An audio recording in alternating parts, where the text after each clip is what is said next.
What's going on, guys? This is Yak Attack Football coming to you with NFL Week 13 NFL predictions. We're doing all right, guys. We're hovering around 60%. We are 30. We're 30 and 22 on the year. I think that's 57% to be exact. I got 8 picks this week. I'm loving this week, guys. I see some angles that we have to an advantage that the books might not be hit to yet, so we're gonna attack that.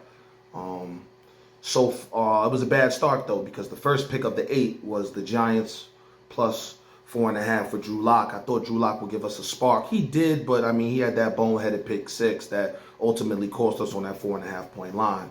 Because without that, they would have easily covered the game or outright won. So, but it is what it is. I mean, that'll be the last time I bet on my Giants. But speaking of the Giants, though, we're gonna go to another bad New York team, guys. I know it sounds crazy, but guys, Geno coming back. I know a lot of people think Seattle going to take this game, but nah. The numbers say that the Jets are going to win the game, guys. So we're going with the Jets +1 here. Short and sweet. Geno Smith's thrown an interception in 4 straight games. Geno Smith's got a bad habit of throwing the red zone interception. That might prove costly, but most importantly, you got the interim coach coming off a bye week. So I think that's going to give him a breather and be able to set his tone on what he wants to do with the team and put his bid in to be the defensive coordinator of the team or be the head coach of the team.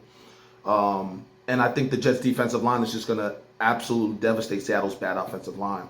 I picked Seattle to beat Arizona last week because I don't respect Arizona's defensive line.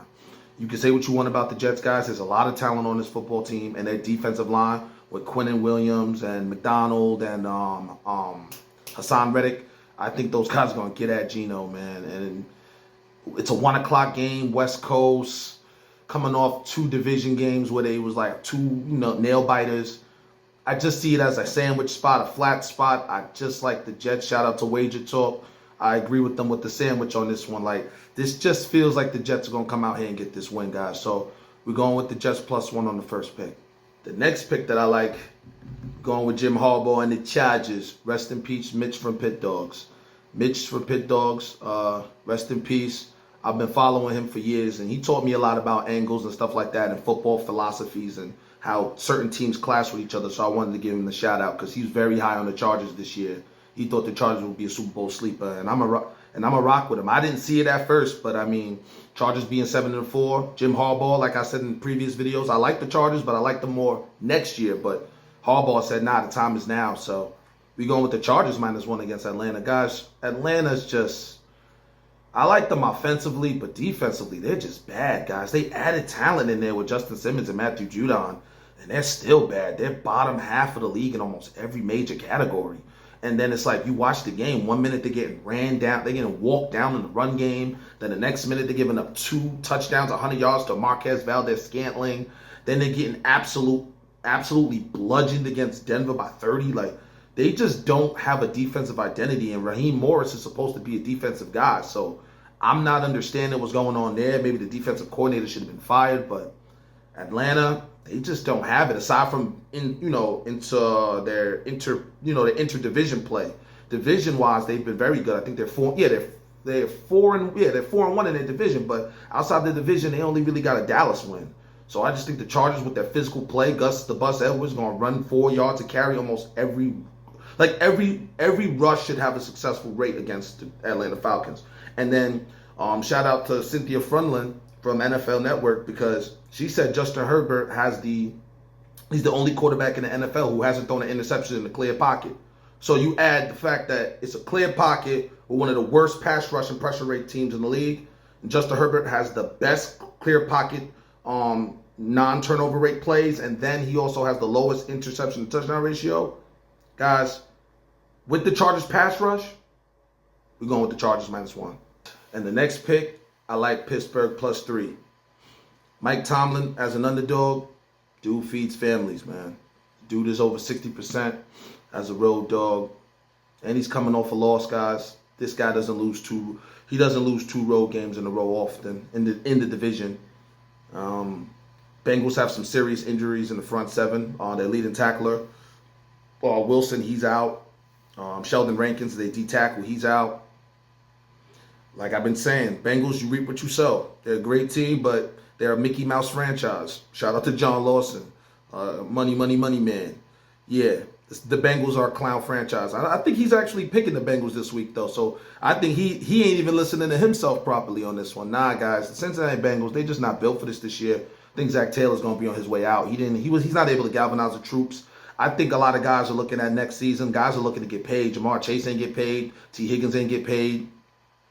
These guys aren't willing. They went cheap with the running back, and Joe Mixon's killing it. You reap what you sow, man. You get what you pay for. You want to be cheap. Now, your season's on the line, 4-7. You got to win out, and you got 2 games against Pittsburgh, and you got to play Denver now, who's on the rise. Guys, and you got Dallas, who all of a sudden, Cooper Rush is starting to do what he did the last time he had the team on the helm. So the Bengals just reap what you sow, and I just think getting 3 points at minimum is going to be a push, but I just see Pittsburgh coming out here getting the win, guys. Pittsburgh knows Baltimore's on their heels, and Pittsburgh is a home team. So I know they want to get this home game because they haven't a home playoff game because they haven't won a playoff game in like a decade. And I know based on me being there at Pittsburgh's Pittsburgh Jet game, the Steelers crowd is ruckus, man. They want to get that home game. So we're going with Pittsburgh +3.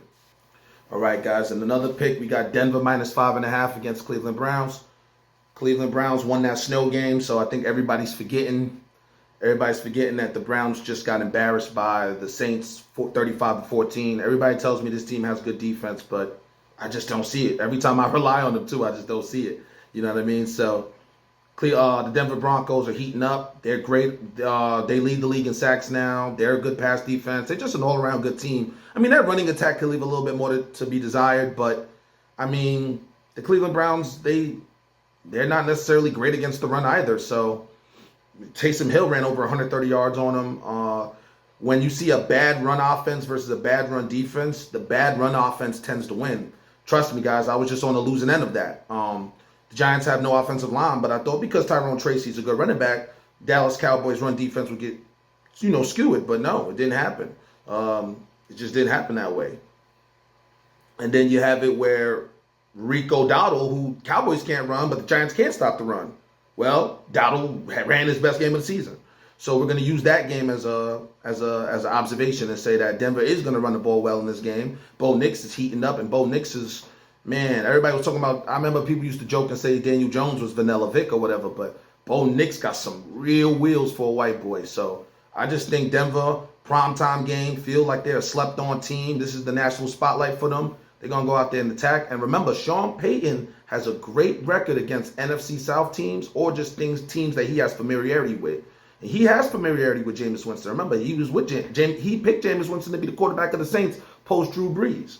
And the last time he had a familiar situation was he went into New York and beat Nathaniel Hackett, offensive coordinator of the Jets at the time, beat them in the rain game 10-9. I believe that was 10-9. So I just like Sean Payton as a coach as well. I think Denver wins this game by about 10 to 14 points. So we're going with the Broncos. Guys, and next pick is based off of injuries, guys. We got to go with the Ravens -3. Eagles are hot, I know, guys, but Brandon Graham, heart and soul of that team, leader, man. Super Bowl sack. He got the Super Bowl sack at the end of the game on Brady. Just been a great class act pass rusher. Check him out, man. His kids and his wonderful wife, they were great on TV too. They did a cool interview or whatever where the kids were asking the rest of the Eagle players and coaching staff questions and stuff. Just a really good vibe, really good Eagle. I hate to admit it, but he's a really good Eagle, and I think they said he might retire, so salute to him. But his Eagles, they need him today. And no Brandon Graham, no Darius Slay, no Devontae Smith, and you got Roquan Smith coming off injury, and he's an all-pro linebacker, so he'll have something to say about Saquon, thinking he's going to run 200 yards on him. And, yeah, guys, like I said, with Philly being a young defense as well and not having those veterans, I see Lamar Jackson having a 30-plus game, so we're going with Baltimore -3. All right, guys, and my final pick, it's an ugly one, but roll with me, guys, on it. I'm telling you, the money says to go with the Jacksonville Jaguars, but not full game. Take the Jaguars after halftime, guys. The Texans are one of the best teams in the league to start the first 2 quarters, and then they close out bad typically. They let teams creep in to the game. So, and Jacksonville has shown me when they were down 22-0 against the Eagles that they know how to come back and do things in garbage time that will make you cover spreads. So we got to go with Trevor Lawrence. And Trevor Lawrence coming off the injury shows a lot of heart, man. This guy, he's not my cup of tea at quarterback. I've made that known, but I do respect a quarterback that's willing to go out there and fall on the sword with his team. He could have easily got shoulder surgery and been out for the season and let this team flame out, let Doug Peterson get fired. But no, he's coming back off the bye week, and he's trying to make a difference. He's trying to have a decent end of the season to give Doug Peterson another run and see what they could build on for next year, and I respect that. So with that being said, we're going to go with the Jacksonville Jaguars, whatever the line is on the second half. All right, guys, and the last underdog that I like, Carolina Panthers +7 against Tampa. I like the spot, guys. I know everybody's feeling Tampa because they're a covering machine. Even in losses, they've been covering like crazy. Baker Mayfield's been playing great. I've been saying Baker Mayfield is an underrated quarterback for years now. But speaking of underrated quarterbacks, a quarterback that I did not like coming out of college, and I knew he was not better than C.J. Stroud from the gate, but he's proven that, hey, just because one man is shining doesn't mean he can't shine either. So Bryce Young is making a lot of improvements with Canales, man. So I like them +7 here against a defense that Canales is going to know well because he was previously the offensive coordinator there. And he helped Baker Mayfield ball out with the Tampa Bay Buccaneers. And Todd Bowles does not have his defense where it needs to be, guys. They're bottom 10 in almost every major category. 29th in total yards and 24th in points, I believe. So they're just not a good defense anymore. The identity of the team has shifted. And I don't like a defensive coach who can't get his defense right with, and I have to lay so much points. Giving me Carolina +7, and they're showing life with Adam Thielen, Xavier Legette, Chuba Hubbard. Hopefully Jonathan Brooks gets more than 2 rushes too as well. Second-round pick. Really good running back. So I just like Carolina offensively. I think Bryce Young's got a good feel for the ball. I think they're playing with some heart right now. And they're at home, and they were already at home, so they're not having to travel. Tampa Bay's been zigzagging all over the place. I don't think they're going to come out and dominate this game, guys. I think Carolina showed a lot of fight against the Kansas City Chiefs. And I think that's going to carry over. Bryce Young's playing with a lot of fun. If you notice, guys, when he was struggling, his head was down and he was just like more down on himself. But like he's a lot more upbeat now, smiling, celebrating first down, celebrating touchdowns, just like the vibes right now in Carolina. So we're going with Carolina +7. All right, guys, and to wrap up the Week 13 picks, like I said, we already lost one that I put on the community tab with the Giants +4.5. But the other 7, we have the Steelers. We have the Steelers +3. We got the Panthers +7. We have what was the other underdog I liked there? Oh, yeah, and we got the Jets +1. And then we have the Jaguars as a second half underdog. I wanted to be specific about that. I like the Jaguars in the second half, but I like the Jaguars in the second half as an underdog. So pretty much the line is at 3.5. So if the line is also at 3.5 at second half or greater, we're going to take that. So that's the 4th dog. So those are the 4 dogs we're rolling with. And then the 3 favorites that we like the Denver Broncos to obliterate the Cleveland Browns -5.5 on Monday Night Football. I like the Baltimore Ravens to win -3 against the Philadelphia Eagles, which should be a good game, but I think Baltimore's going to run away with that late. And then I like the Chargers -1 in Atlanta.